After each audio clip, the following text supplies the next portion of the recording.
وسلم سلاما تاما على سيدنا محمد الذي تنحل به العقد وتنفرج به الكرب وتقضى به الحوائج وتنال به الرغائب وحسن الخواتيم ويستسقى الغمام بوجهه الكريم وعلى آله وصحبه في كل لمحة ونفس بعدد كل معلوم لك اللهم صل صلاة كاملة وسلم سلاما تاما على سيدنا محمد الذي تنحل به العقد وتنفرج به الكرب وتقضى به الحوائج وتنال به الرغائب وحسن الخواتيم ويستسقى الغمام بوجهه الكريم وعلى آله وصحبه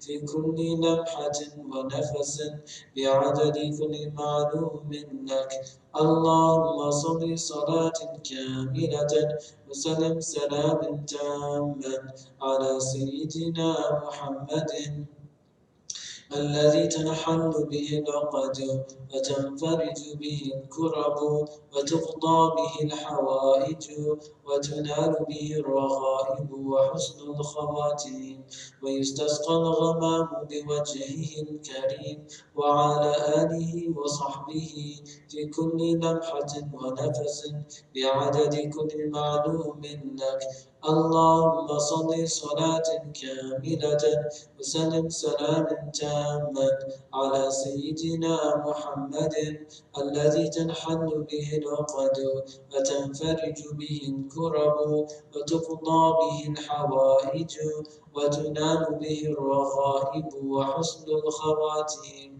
ويستسقى الغمام بوجهه الكريم وعلى آله وصحبه في كل لمحة ونفس بعدد كل معلوم لك اللهم صل صلاة كاملة وسلم سلاما تاما على سيدنا محمد الذي تنحل به العقد وتنفرج به الكرب وتقضى به الحوائج وتنال به الرغائب وحسن الخواتيم ويستسقى الغمام بوجهه الكريم وعلى آله وصحبه في كل لمحة ونفس بعدد كل معلوم لك اللهم صل صلاة كاملة وسلم سلاما تاما على سيدنا محمد الذي تنحل به العقد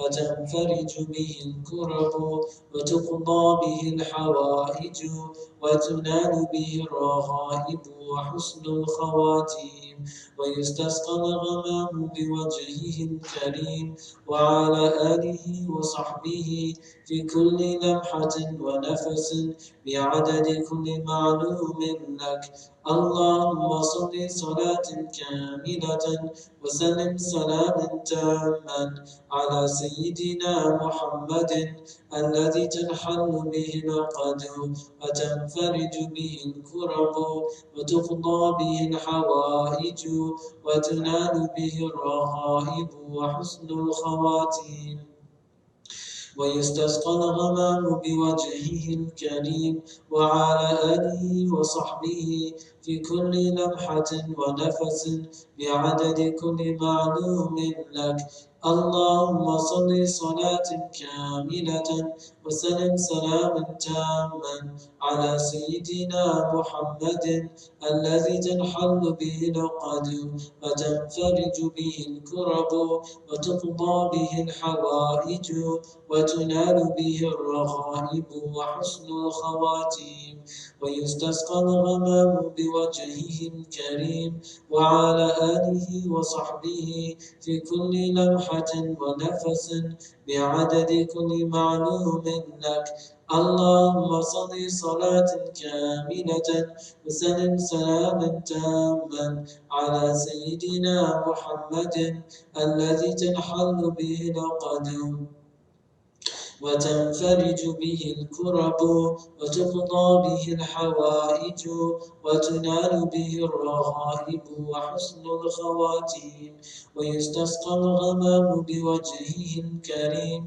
وعلى آله وصحبه في كل لمحة ونفس بعدد كل معلوم لك اللهم صل صلاة كاملة وسلم سلاما تاما على سيدنا محمد الذي تنحل به العقد وتنفرج به الكرب وتقضى به الحوائج وتنال به الرغائب وحسن الخواتيم ويستسقى الغمام بوجهه الكريم وعلى آله وصحبه في كل لمحة ونفس بعدد كل معلوم لك.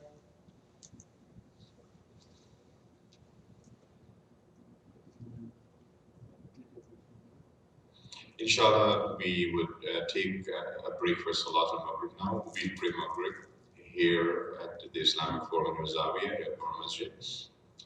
If you need to pray Maghrib, you can do that now, inshallah. Um, and also, um, I would like you to contact your family members, relatives, friends, call them and give them the link for the broadcast. Let them go to the YouTube page, www.youtube.com/Shaykh Faisal, and they can join the broadcast, inshallah. So take a few minutes and do that, and we would go ahead and pray Salat al